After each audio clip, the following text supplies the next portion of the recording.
코로나19와 관련한 최신 정보라면서 지인들한테 메시지 받은 적 많이들 있을 겁니다.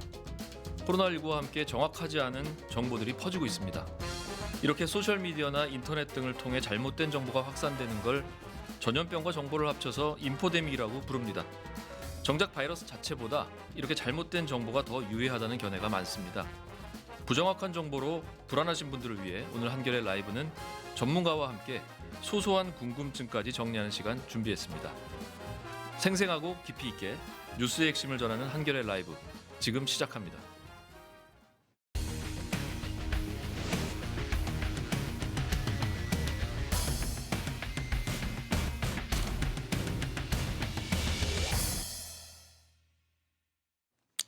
코로나19 국내 확진자가 급증하면서 한국인들의 입국 절차를 강화하는 나라들이 늘고 있습니다. 현황 알아보겠습니다. 외교부 담당하는 김소연 기자 전화 연결돼 있습니다. 김 기자. 네, 외교부 김소연입니다. 예, 안녕하세요. 네. 한국인 입국과 관련해 조처를 취한 나라가 또 늘었다죠? 입국 네. 금지도 있고 입국 절차를 강화한 곳도 있는데 또 오늘 아침에 트럼프 미국 대통령이 한국 입국 조치와 관련한 입장도 발표를 했습니다. 김 기자 자세히 설명 좀 부탁드리겠습니다. 네. 오늘 오전 기준 42곳으로 늘었습니다. 입국 제한한 나라가. 아예 입국이 안 되는 나라는 21곳, 입국 절차가 강화된 나라도 21곳입니다. 많이 늘었네요. 국내 감염자가 계속 증가하면서 예. 입국 제한 국가는 하루 만에 12곳이나 늘어난 것입니다. 예. 네, 트럼프 대통령이 한국 시간으로 오늘 오전 기자회견을 했는데요. 네. 혹시 입국 제한을 결정하는 거 아닌지 우려도 있었습니다. 다행히 한국에 대한 입국 제한을 지금은 하지 않을 것이라고 말했습니다. 한국의 코로나19 진행 상황을 조금 더 지켜본다는 의미로 풀이됩니다. 그나마 다행이네요. 네. 근데 예. 다만 미국은 한국에 대한 여행 정보를 2단계인 강화된 주의에서 3단계 여행 재고로 올렸습니다. 그러니까 미국 사람들이 한국 여행 올 때 말씀하시는 거죠, 그건?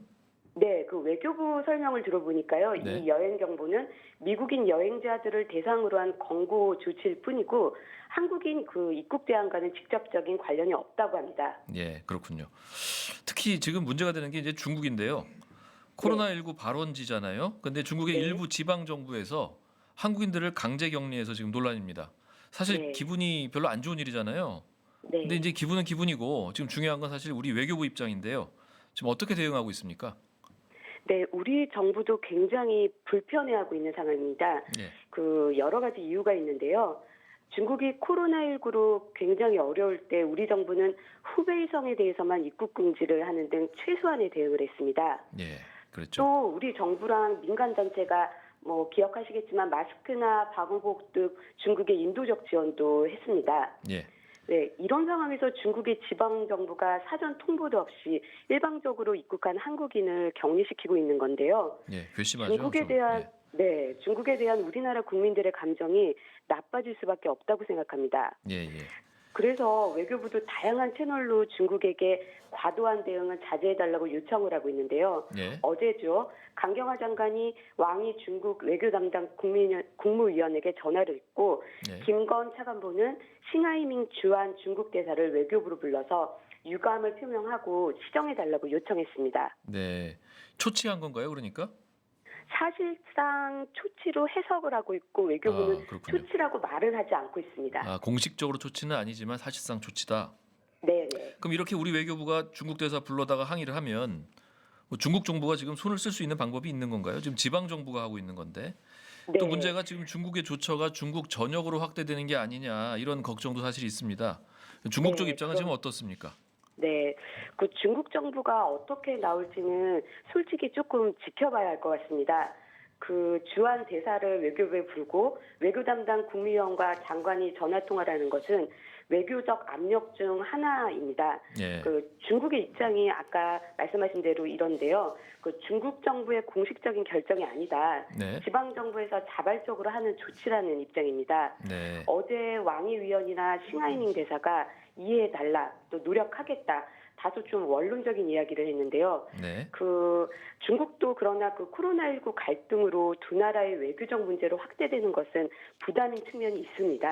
네, 그렇죠. 그래서 좀 중국 전역으로 확대될지 여부는 조금 지켜봐야 할 것 같습니다. 중국이 그냥 핑계만 안 되는 일이었으면 참 좋겠는데 한번 지켜봐야 되겠습니다.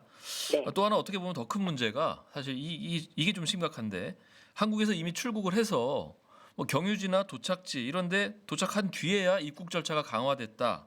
이런 사실을 알게 되는 경우가 있습니다. 이게 네. 도대체 왜 사전 공지가 안 된 건가요?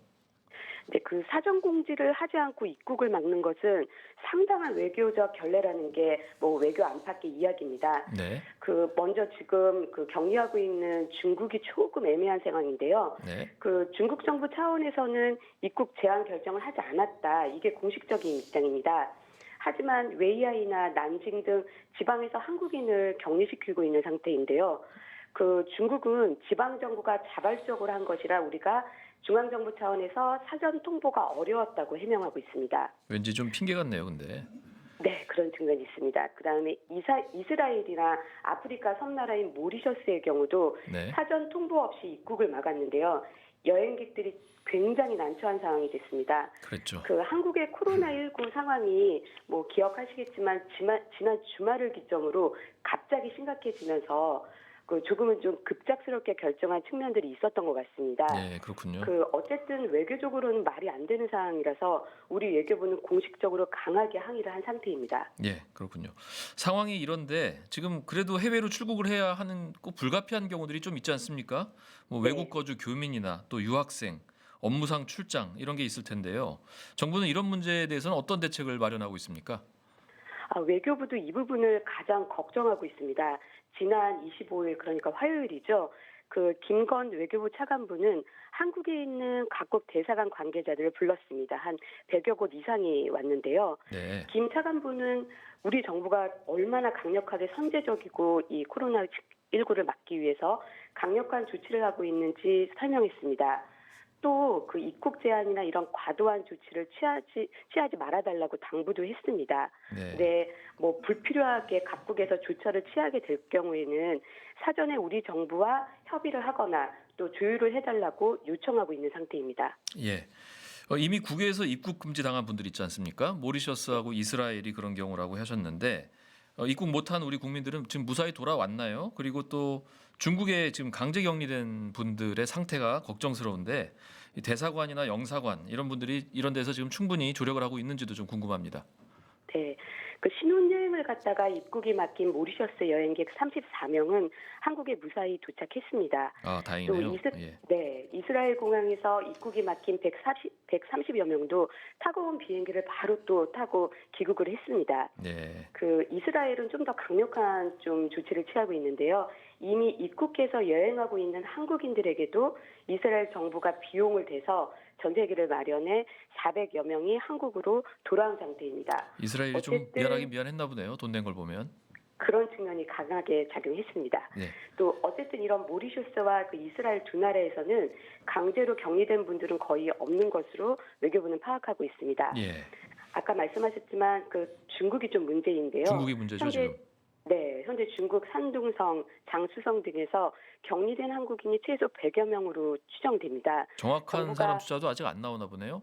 네, 지금 조금 늘고 있기도 하고 뭐 예. 이런 상태여서 예. 정부가 그 각 공간을 통해서 정확한 지금 진상 파악을 하고 있습니다. 그런 예. 상태나 수나 또 이후에 어떻게 되는지에 대해서 그래서 하루빨리 좀 빠른 조처가 필요해 보입니다. 예, 잘 보호를 해야 되겠네요. 김소영 기자 수고했습니다. 네, 감사합니다. 네, 고맙습니다. 자, 지금부터는 불안한 마음을 좀 가라앉히고요. 코로나19와 관련해 지금까지 나온 궁금증들을 종합적으로 확인해 보면서 정리하겠습니다.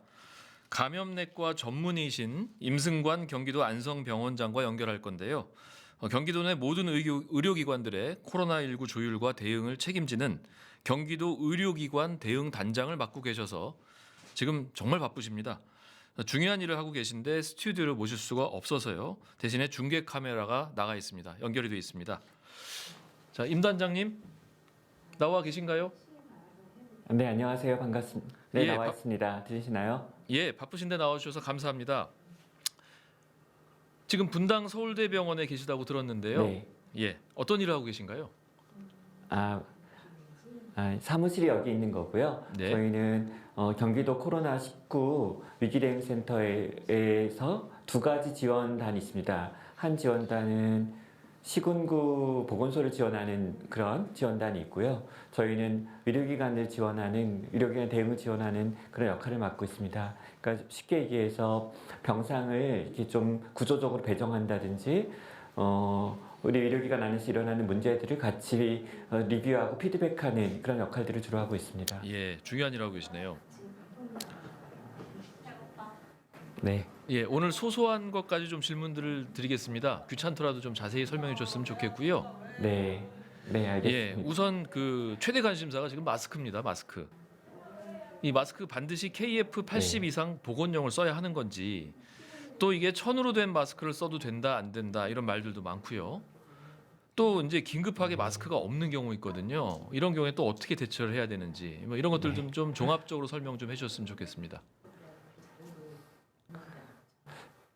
일단은 뭐 마스크보다 더 중요한 거는 네.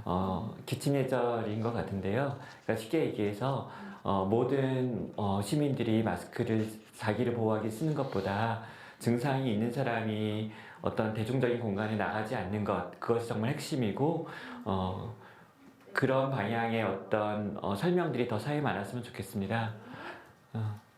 그리고 뭐 당연히 성능이 좋은 마스크를 충분히 구입하거나 활용할 수 있다면 뭐 더 나쁠 이유는 없겠지요. 하지만 이런 범유행 상황이 예견되는 가운데 어차피 물자가 많이 모자른다면 어떻게 보면 저희가 어떤 마스크가 제일 좋은가를 한 보름이나 한 달 뒤에는 되게 우리가 그런 얘기를 할 만큼 여유가 있었나 이럴지도 모르겠는데요. 아이고 그렇군요. 네. 결국 핵심은 마스크보다 기침 예절이다. 손 잘 씻고 기침 예절 잘 지키면 된다 이런 네. 말씀이시고 거기에 대해 보완적으로 네. 마스크 쓰는 거다. 증상이 있는 사람들이 사람을 만나는 일들을 줄인다. 예, 그렇군요. 자, 또 두 번째가요. 이 확진자가 많은 대구 지역의 경우에 네. 조리된 음식을 배달해 먹는 경우가 확 줄었다고 합니다. 이 확진자하고 같이 식사를 하면 네. 감염될 가능성이 있다. 이건 이제 많은 분들이 알고 계신데 확진자가 만든 음식을 먹어도 옮을 수가 네. 있는 건가요? 글쎄요, 그런 사례를 들어본 적은 없고, 네. 제가 생각하기에는 거의 일어나기 어려운, 확률적으로 일어나기 어려운 확률 가능성 같습니다. 예. 바이러스라는 거는 인체 숙주세포 안에서 생존하고 증식하는 거니까요. 네. 또 어느 정도의 열과 이런 부분에서는 또 사멸되는 거니까, 조리된 음식들 되게 가능성이 낮은 일 같습니다. 예, 다 이게 지금 불안해서 그런 것 같은데요. 또 한 가지가 이 택배도 고민거리라고들 많이 하시더라고요. 택배를 받으면 손 소독을 한다. 네. 근데 택배를 통해서도 이 바이러스가 전염될 수 네. 있습니까?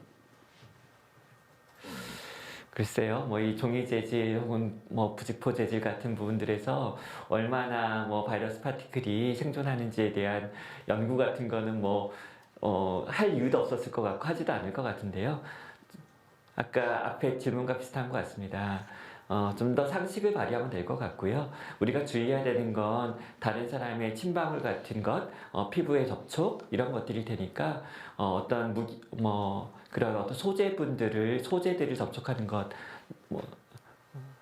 너무 많이 신경 쓰지 않았으면 좋겠는데요. 예. 그 불안을 좀 저희들이 가라앉히고 평정심을 찾는 게 훨씬 더 중요한 것 같습니다. 예, 그래서 사실 여쭤보는 거고요. 이제 네 번째 질문입니다. 네. 코로나19 사태가 장기화하면서 지금 아이들이 외출을 못 해가지고 굉장히 답답하고 힘들어하거든요. 부모들도 힘들고요. 마스크만 네. 쓰면 어쨌든 놀이터나 그러겠네요. 외부에 나가서 시간을 보내도 네. 되는지 전문가로서 한번 말씀해 주시죠. 네. 네. 우리나라의 아파트 단지 놀이터의 아이들을 보기가 되게 힘든 나라죠. 예, 맞습니다. 오히려 키즈 카페라든지 이런 데가 많이 볼 수 있을 것 같은데요. 네. 어떻게 보면 야외 환경은 그만큼 안전하다고 볼 수 있겠죠. 예. 환기가 자연 환기가 되는 거니까요. 그래서 아이들이 가능하면 이렇게 대중교통 수단을 접촉을 최소화하면서 야외에서 놀이를 하거나 이런 부분들은 가족들한테 필요하고 또 요령 있게 해볼 수 있는 부분 같습니다. 예, 걱정 너무 많이 하지 그렇지만 말고. 예. 너무 많은 사람이 몰리는 너무 많은 사람이 몰리는 실내 환경들의 어떤 놀이들은 조금 자제하는 게 당연히 바르겠죠. 예, 알겠습니다. 또 이것도 이제 아이들 관련된 건데요. 초중고교 개학이 일주일 연기가 됐고요. 네, 또 어린이집도 3월 8일까지 휴원입니다. 네, 이 기간 동안에 이제 보호자가 출근을 하거나 네. 일을 해야 될 경우 긴급 보육 지원에 보낼 수 네. 있지 않습니까? 이것도 지금 걱정이랍니다. 마스크만 착용해가지고 보내도 네. 되는지. 또 이제 개학 연기 휴원 이런 게 끝나고 나면 네. 학교랑 이제 어린이집을 보내야 되지 않습니까? 네. 이때 마스크 씌우는 것 이외에 또 네. 뭐 준비하거나 대처할 게 있는지 네. 이것들을 궁금해하시더라고요. 네. 네. 어린아이들이라면 더더욱 손 씻기를 잘 가르치는 게 중요합니다. 네, 어린아이들은 침도 자주 흘리고 입도 자주 만지고 콧구멍도 자주 만지고 파고 그러지 않습니까? 네, 눈도 많이 부비고요. 결국은 그런 신체 접촉 행위들이 자기의 점막 세포에 바이러스를 옮기는 과정일 테니까요. 마스크를 쓰는 것보다 훨씬 더 중요한 건 아이들한테 손 씻기 교육을 가르치고 어떤 일시 보육시설이든 상시 보육시설이든 그런 보육교사들이 아이들의 손 씻기를 계속 좀 살펴주는 게 중요할 것 같습니다. 예, 좋은 교육의 기회가 되기도 하겠네요. 네, 그리고 네, 두 번째 질문 아까 붙어 있던 질문이 이거였던 거죠. 그렇게 아이들을 좀 일정 기간 학교에 모으지 않는 것에 대해서 어떻게 우리가 효과를 발휘할 거냐 방역적으로. 근데 이 부분 같은 경우라면 사실은 결국 유행 기간이 얼마나 갈 거냐, 한 일주, 이주일 갈 거냐라면 이게 굉장히 효과적일 것이고, 이게 2달, 3달 갈 거냐, 혹은 6개월, 12개월 갈 거냐면 뭐 전혀 다른 얘기가 되잖아요. 그렇다면 지금 이렇게 저희가 스탠드 앤 스틸 전략이라고 말하는데 뭐 복잡하니까 좀 간단하게 원리만 저 핵심만 말씀드리면 그 한 주, 2주에 저희가 브레이크를 얻어냈잖아요. 그럼 그 브레이크를 얻어내는 동안 바이러스 전파를 줄이는 것도 하나의 중요한 일이지만 사람들이 접촉을 줄여서 또 다른 중요한 부분은 그 사이에 전략을 세워야 됩니다. 계속 브레이크 할 수는 없으니까 좀 대규모 유행이 될 때 어떤 것들이 필요하고 어떤 자원, 어떤 체계, 어떤 문화가 필요한지 그 일주일 열흘 사이에 우리가 만들어내는 것. 지금 1000명, 1200명 감염자가 만약에 10,000명, 뭐 50,000명, 10만 명이라면 우리는 어떤 전략을 세울 수 있을지 그 공부하거나 전략을 세우는 그 시간입니다. 예, 그렇군요. 이번에 이제 좀 더 전문적인 질문을 좀 드릴까 하는데요. 확진자가 지금 1,600명에 달하고 있고 지금껏 퇴원한 사람이 25명입니다. 근데 오늘 한 명이 추가돼서요. 의료진 여러분들이 최선을 다하고 있는 걸 우리 국민들이 다 잘 알고 있는데요. 이 치료 속도가 좀 더디게 느껴진다. 이런 게 사실 솔직한 심정이거든요. 어쩔 수 없는 건가요? 어떤 건가요? 네. 이거는 이제 개념에 좀 어떤 착오와 오해가 서로 의료인과 시민사회에 있는 건데요.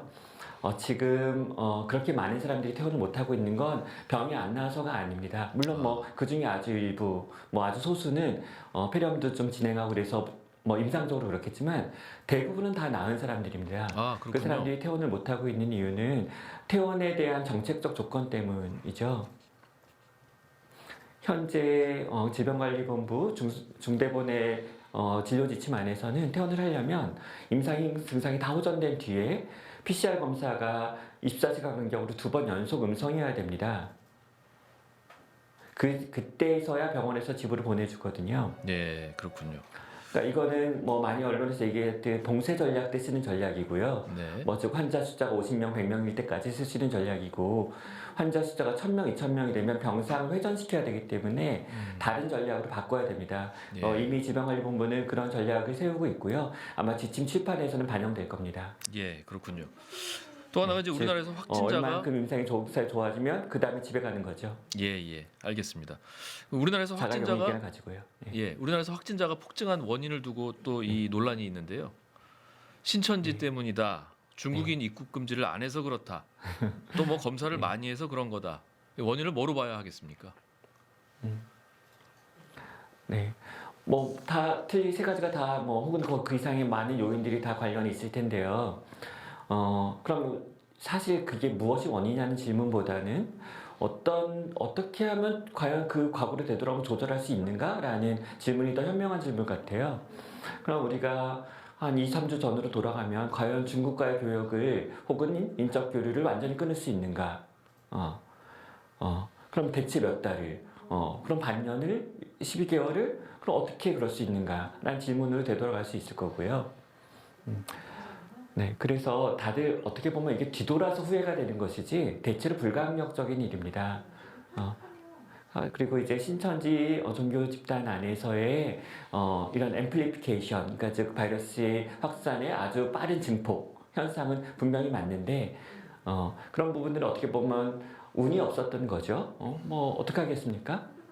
근데 생각해 보면 저도 교회를 다니고 제 친구들도 성당을 다니지만 뭐 큰 틀에서 비슷하지 않습니까? 뭐 100명 모이는 교회부터 뭐 몇천 명 모이는 교회까지 뭐 신천지 집단만의 특성은 아닌 것이고 한국 사회가 살아가는 인구학적 특성 그리고 한국 사회가 갖고 있는 사회학적 특성 이런 것들이 워낙 그런 성향이었던 거죠. 지금도 쇼핑몰에 가면 얼마나 많은 사람들이 모여 있고 저희가 캐나다에 가면 호주에 가면 뉴질랜드에 가면 보는 모습들하고 되게 다르잖아요. 그러니까 한국 사회가 갖고 있는 특성들이 반영되는 거라고 저는 생각합니다. 예, 그렇군요. 또 최근 코로나19 확진자 중에서 음성이었다가 양성으로 바뀐 사례가 나왔었습니다. 노원구 확진자가 그랬는데 검진 결과가 잘못된 건지 네. 아니면 코로나19의 특징인 건지 검진 결과는 믿을 수 있는 거죠? 네, 당연히 이번에 사용하고 있는 RT-PCR이라는 검사는 매우 신뢰도가 높고 뭐 99% 이상의 민감도와 특이도를 갖고 있는 걸 제가 기억하고 있는데 뭐 사실 그 정도 좋은 검사를 잘 다른 데도 보기 어렵거든요. 그러니까 검사 자체 신뢰도는 매우 높습니다. 근데 이제 PCR 검사라는 건 검체 조건이라든지 검체 수집, 보관 혹은 검사의 조건 등에 따라서 조금씩 오차가 있을 수 있는 거고 어느 정도의 컷오프 값을 두고 양성이냐 음성이냐 판단하는 거기 때문에 뭐 하루 뒤 하루 전후로 결과가 상반되게 나올 수 있는 것 아주 이상한 일은 아니고 진단검사적으로는 매우 자연스러운 일입니다. 근데 우리 시민들이 그걸 과연 불안해할 필요가 있는가? 저널리즘이 그것을 걱정할 필요가 있는가? 그럼 지금까지 1,400명을 진료하면서 한 번쯤 보도된 일이잖아요. 그렇네요. 저는 메르스 때도 그랬는데 너무 예외적인 일들에 저희가 어떤 에너지를 소비할 필요는 없다고 생각합니다. 주류적인 부분들 이런 부분들을 중심으로 논의를 흘려보냈으면 좋겠습니다. 예, 걱정하지 않겠습니다. 코로나19에 재감염됐다 이런 사례들도 알려지고 있는데요. 완치되면 면역이 생기는 게 아닌가요? 네. 코로나19는 재감염이 되는 걸로 보시는지요? 혹시 벌써 변이를 일으킨 거 아니냐? 이런 글쎄요. 확인되지 않은 내용들도 떠돌아다니고 있습니다. 네. 네. 너무 바이러스학적인 부분이라서 저도 좀 자신이 없는 부분인데요. 근데 뭐 제가 그냥 보편적인 감염내과 의사로서 갖고 있는 상식은 글쎄요. 뭐 아까 앞에 질문하고 비슷하게 매우 예외적인 일일 것이고 네. 저희가 지금 법유행을 고민하는 사람들이 많잖아요. 법유행을 고민한다는 뜻은 소수점 단위의 분류라는 뜻은 아닐 겁니다. 적어도 1% 상수 이상의 퍼센트의 인구 집단이 감염될 때 그런 용어를 학자들이 쓸 텐데 그럼 그런 얘기를 하는 학자들이 많이 맞다면 뭐 1%면 50만 명, 2%면 100만 명 아닙니까? 그런 것들을 준비하는 상황에서 너무 예외적인 것에 우리의 어떤 집중력을 흐트러뜨릴 필요는 없다고 생각합니다. 예, 알겠습니다. 방금 범유행 말씀하셨는데 팬데믹이라고 하죠. 그 미국 하버드대 네. 전염병 네. 전문가가 네, 맞습니다. 인류의 최대 70%가 코로나19에 감염될 거다 이렇게 전망을 했거든요. 네. 평범한 시민들은 정말 공포스러운 이야기죠. 네. 하지만 이제 치료제나 백신이 나온다면 좀 불안을 덜 수 있을 것 같은데요. 네. 치료제나 백신이 언제쯤 네. 나올 걸로 보시나요? 네. 뭐 지금 뭐 특이 치료제가 개발되어 있는 건 아니지만 다른 비슷한 RNA 바이러스 때 사용하는 치료제들을 좀 이렇게 활용하고 있지 않습니까? 예. 칼리트라라는 HIV 치료제를 주로 사용하고 있는데요. 뭐 이 부분에 대해서는 아직까지 비교 임상 연구, 아주 잘 디자인된 연구는 없지만 그래도 중증 환자에서 써볼 가치가 충분히 있다라는 얘기들이 있으니 뭐 의학자들이 어떤 그런 준비들을 믿고 있으면 될 것 같고요. 그리고 이제 백신 같은 경우는 WHO 사무총장 같은 경우는 뭐 1년 이상 18개월 얘기도 했었고 미국의 뭐 서구의 어떤 뭐 연구소나 회사들에서는 그보다 당겨질 수 있다라고 얘기를 하는데 어쨌든 분명한 건 적어도 다음 달, 다다음 달에 쓸 수 있는 건 아니잖아요. 예, 그렇죠. 네.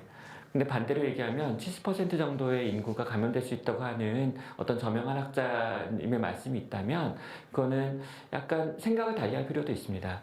저희가 2009년도에 신종 인플루엔자 유행을 겪었잖아요. 그때도 뭐 7월, 8월까지 컨테이너 앞에 줄 섰던 기억이 나는데, 저는 이제 진료했었던 의사였지만, 그 당시에 신종 플루가 그 2010년도부터 어디 있을까요?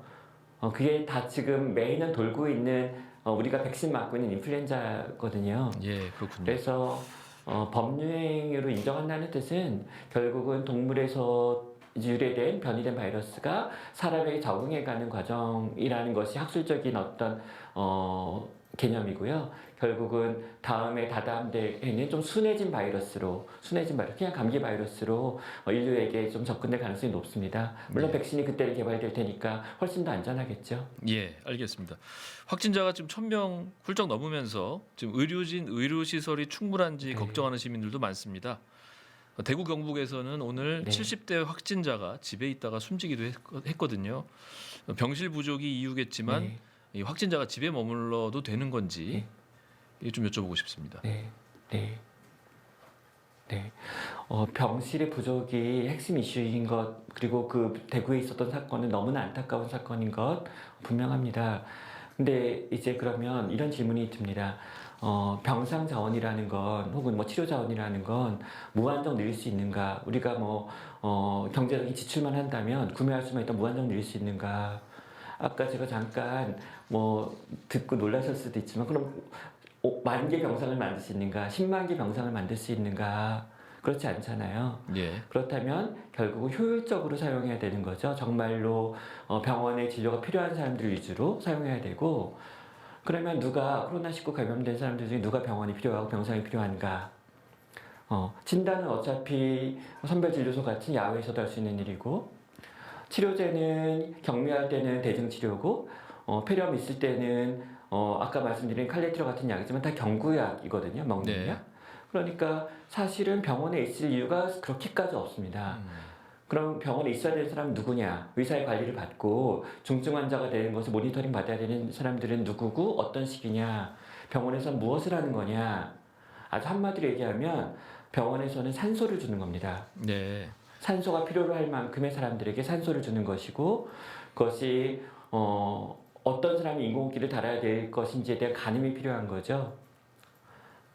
그래서 대구의 현재이기도 하고 다른 지자체의 다음 주, 다다음 주일 수도 있을 텐데 대기표를 타고 있는 병상을 받기 위해서 하는 사람이 200명, 300명 있다면 그 200명, 300명을 어떻게 분류하고 어떻게 트리아지 할 것인가, 누구를 먼저 병상을 배정할 것인가, 이런 분석 혹은 개입, 관리가 필요합니다. 단지 그냥 번호 순서대로 기다리는 건 되게 우리에게 위험한 결과를 낳겠지요.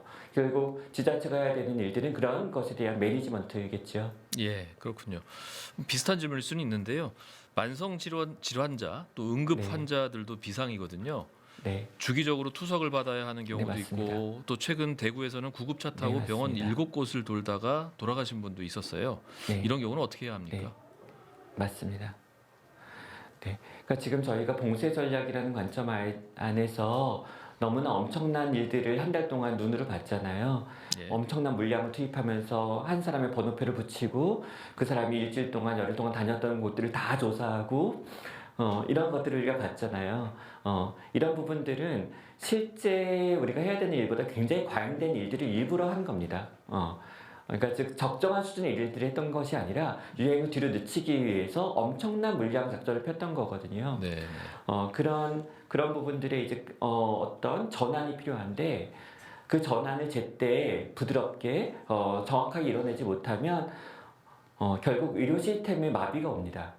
그런 의료 시스템 마비가 오는 것이 훨씬 더 무섭고, 네. 지금 같은 상황들에서 부드러운 전환을 잘 이뤄내지 못한다면 제가 생각하기엔 코로나19 때문에 생명을 잃는 사람보다 응급의료 체계가 마비가 일어나서 생명을 잃는 사람이 훨씬 많을 겁니다. 네, 그렇겠네요. 그래서 좀 정확한 시야를 갖는 관료, 정확한 시야를 갖는 어떤 전문가들이 시도 안에서 혹은 시공구 안에서 거버넌스를 잘 이뤄내는 것 굉장히 핵심이라고 생각합니다. 예. 마지막 질문 하나 드리겠습니다. 단장님이 메르스 때도 맹활약하신 걸로 들었습니다. 코로나19 일선에 맞서고 있는 아닙니다. 의료진들에게 또 그리고 지금 선별 진료소 이용하는데 또 시민들이 불편하다는 말씀도 많이 하거든요. 시민들에게 그러니까 의료진들과 시민들에게 마지막으로 한 말씀 좀 부탁드리겠습니다. 네. 대체로 뭐 저는 바이러스학에 대해서 잘 몰라서 왜 그런지 명확하게 학술적으로 설명드릴 수는 없지만 대체로 뭐 숙주세포 친화성이라는 용어로 설명은 하는데 사람들에게 친화력이 많은 바이러스로 사람 세포의 친화력이 많은 바이러스로 당연히 감염력은 높고 즉 많은 큰 스케일로 감염이 일어나고 대신 치명률은 낮습니다. 네, 그러니까 즉 보건의료 체계의 시스템이 무너진 곳에서 사망이 일어나지 그러지 않은 곳에서는 잘 그러지 않는다는 거죠. 네네.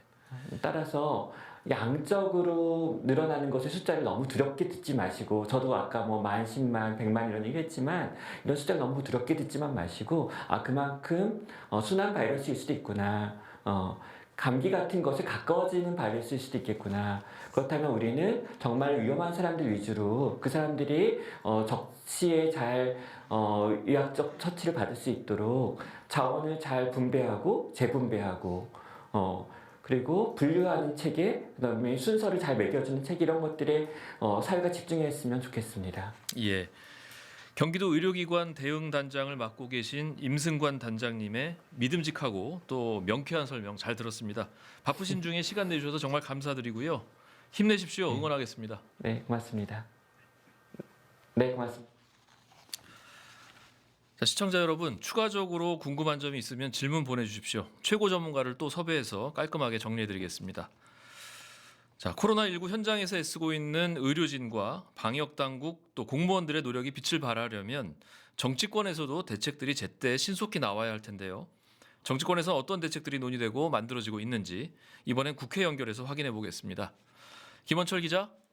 네, 김원철입니다. 예, 나와 계시죠? 반갑습니다. 네, 안녕하세요. 예, 현재 시민들의 최고 관심사가 마스크입니다. 어제 국회 본회의를 통과한 이른바 코로나 3법 중에 마스크 무상 지급 관련 내용이 있었는데 이제 앞으로 모두 공짜로 받을 수 있게 되는 겁니까? 결론부터 말씀드리면 이 법에 의해서 공짜로 받게 되는 건 아닙니다. 아, 그렇군요. 일단, 이 법이 그 대상으로 삼고 있는 분들은 전국의 모든 어린이와 노인이 대상이 아니고요. 네. 그 사회복지시설을 이용하는 감염 취약계층이라고 규정이 되어 있고 그렇군요. 그 감염 취약계층은 유치원생, 초등학생, 65세 이상 노인 이렇게 되어 있습니다. 그러니까 네. 두 가지 조건이 다 충족을 해야 되는 상황이고요. 그리고 이 법이 지금 시행이 6월부터이기 때문에 지금 당장의 상황과 이렇게 연결되는 내용은 아니라고 볼 수 있겠습니다. 6월 때까지는 결국 정부랑 지자체가 좀 열심히 일을 하셔야겠네요. 네, 그렇습니다.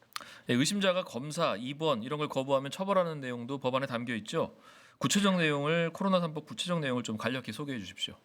예, 코로나 3법으로 불리는 법들은 지금 감염병 예방법, 검역법, 그리고 의료법 이렇게 세 가지 법을 그렇게 부르고 있는데요. 그 감염병 예방법이 가장 주요한 법인데 이 법의 주요 내용이 앞서 말씀드린 그 마스크 배포 관련 내용이 있고요.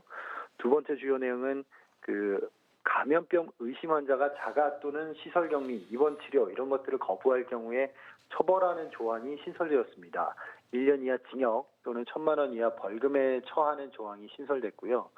검역법 개정안은 그 감염병이 유행하거나 유행할 우려가 있는 지역에서 온 외국인 또는 그 지역을 경유한 외국인의 입국을 금지해달라는 요청을 복지부 장관이 법무부 장관에게 할 수 있도록 하는 내용이 추가되었습니다.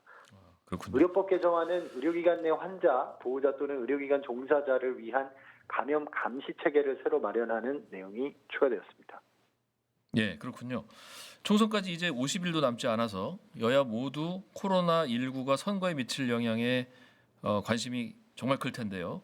오늘도 야당은 정부 대응을 비판하는 데 집중했는데 오늘 여의도에서는 어떤 일이 있었습니까? 네, 지금 미래통합당은 코로나 사건을 계기로 정부 여당을 공격하는 데 굉장히 집중하고 있는데요. 특히 그 전날 박능우 복지부 장관이 국회에서 중국에서 들어온 한국인이 최대 원인이다라는 발언을 한 것을 두고 이제 맹폭을 퍼부었습니다.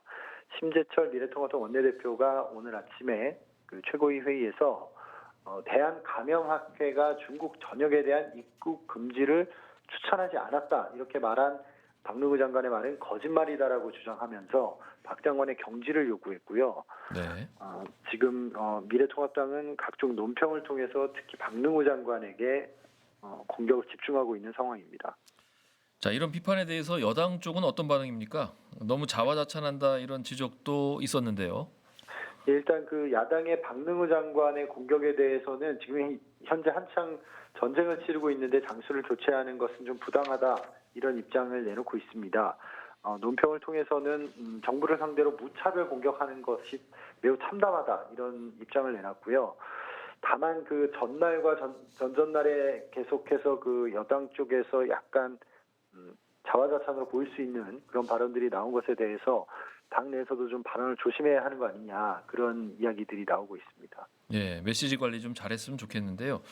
경제 산업적 타격이 좀 커질 우려가 좀 더 커지는 것 같습니다. 추경 예산 편성 이거 좀 신속해야 될 것 같은데 여야 모두 뜻을 모았죠. 좀 논의의 진척이 좀 있습니까? 일단 추경안은 이르면 다음 주 초반 정도에 정확하게 나올 것 같고요. 네. 아마 추경안의 그 구체적인 윤곽은 내일 정부가 경기 대책 패키지를 발표합니다. 네. 그 내용을 보면은 이런 것들이 추경에 담기겠구나 하고 저희가 대충 짐작할 수 있을 것 같은데요. 네. 큰 얼개는 그 코로나19 관련해서 중소기업 또는 소상공인들을 지원하는 방향 이것들 중심으로 이제 사업들이 편성이 될 것 같고요. 네. 특히 그 어려움 겪고 있는 자영업자들의 임대료 인하와 관련해서 건물주들에게 세제를 지원하는 방안이라든가 그리고 학교와 어린이집, 유치원이 지금 문을 열지 않으면서 부모들이 돌봄 휴가를 써야 되는 상황에 내몰리고 있는데 이 경우에도 무급 휴가에서 유급 휴가로 전환하는 방법 이런 것들을 검토하고 있는 것으로 알려지고 있습니다. 특히 취약한 분들을 많이 도와야 될 텐데요. 잘 살펴봐야 되겠습니다. 또 이와 관련해서 내일 여야 대표들이 문재인 대통령하고 만날 예정이죠. 어떤 얘기들이 오갈 걸로 보입니까? 네, 일단 내일 만남은 청와대 쪽에서 국회와 야당에 요청한 것으로 알려지고 있습니다. 청와대가 먼저 아무래도 만나자고 그랬거든요. 만나자고 그런 것으로 그랬군요. 알려지고 그렇습니다. 그게 아무래도 국회의 추경안 통과를 위해서는 국회 협조가 필수적이기 때문에 네. 대통령이 직접 국회를 찾아가는 모양새로서 야당의 협조를 구하는 게 낫지 않겠느냐 이런 판단이 담겼던 것 같고요. 네. 그래서 내일은 앞서도 말씀드렸다시피 경기대책 패키지가 발표되기 때문에 그것을 상세히 설명하고 그것에 필요한 재원, 즉 추경안 통과를 위해서 좀 협조를 해달라 이런 이야기들이 주로 오갈 것으로 보입니다. 근데 오늘 황교안 대표가 대구에 갔죠? 청와대 방문하기 전날인데 무슨 일로 갔나요? 잠깐 정정하면 청와대 가는 건 아니고요. 청와대 방문이 대통령이 아니라 국회로 옵니다. 국회에서 만나는 예. 거죠? 예, 맞습니다. 예. 황교안 대표는 본인 그 미래통합당에 지금 가장 지지세가 강한 곳이 대구 경북인데 네. 지금 대구 경북에 아주 큰 일이 났는데도 지금 가지 않았었잖아요. 그래서 이것에 대해서 이제 여러 말들이 있었는데 지금 현재 황교안 대표 상황을 좀 보셔야 되는데 현재 사실 김영호 공관위원장이 약간 당 대표 같은 역할을 하고 있고요. 네. 황교안 대표는 종로구 예비 후보로서의 정체성이 지금 꽤 강합니다. 그렇죠. 출마하셨으니까요. 그래서 뭐 사진 보셨는지 모르겠지만 종로구 일대를 방역하는 뿌리고 다니시더라고요. 그런 이제 운동도 하시고 했는데 그래서 종로구 예비 후보로서의 정체성이 지금 강하고요. 그리고 또 이 워낙 대구가 혼란한 상황이기 때문에 지금 대구를 찾는 것이 과연 도움이 되겠느냐 이런 판단도 좀 있었던 것으로 알고는 있는데 이미 문재인 대통령도 다녀오셨고 또 정세균 국무총리가 지금 대구에 상주하고 있기 때문에 뭐 황교안 대표가 간다고 해서 특별히 더 뭐 그런 상황이 아니라는 판단도 지금 들어간 것 같고 또 당내에 뭐 김병준 그 전 후보라든가 이런 분들이 지금 대구에 가려는 움직임이 있고 하다 보니까 그런 분들보다 좀 먼저 가야 하지 않겠는가 이런 판단도 깔린 것 같고 여러 가지가 복합적으로 작용한 것 같습니다. 여러 셈법이 있긴 하지만 그래도 대구 경북 시민들이 또 도민들이 마음의 위안을 좀 얻었으면 좋겠네요. 김원철 기자 수고했습니다. 고맙습니다. 예, 고맙습니다. 코로나 대응 이런 정치로만 할 수는 없습니다. 여당의 지나친 자화자찬이나 야당의 정치 공세식 꼬투리 잡기 이런 거는 아무런 도움이 되지 않습니다. 언론도 마찬가지입니다. 정부 비판할 수 있지만 사실과 동떨어진 문제를 정치 쟁점화하는 건 위기를 더욱 키울 뿐입니다. 코로나와 사투를 벌이고 있는 의료진과 방역 당국은 해외 연구기관과 언론에서 높은 평가를 받고 있습니다. 또 우리 사회를 지키기 위한 지자체와 보건소 공무원들의 헌신이 이어지고 있습니다. 우리의 희망은 여전히 사람입니다. 지금은 우리 사회의 역량을 믿고 사태 장기화를 준비할 때입니다.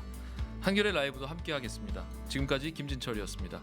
저는 목요일 오후 5시에 다시 찾아뵙겠습니다. 고맙습니다.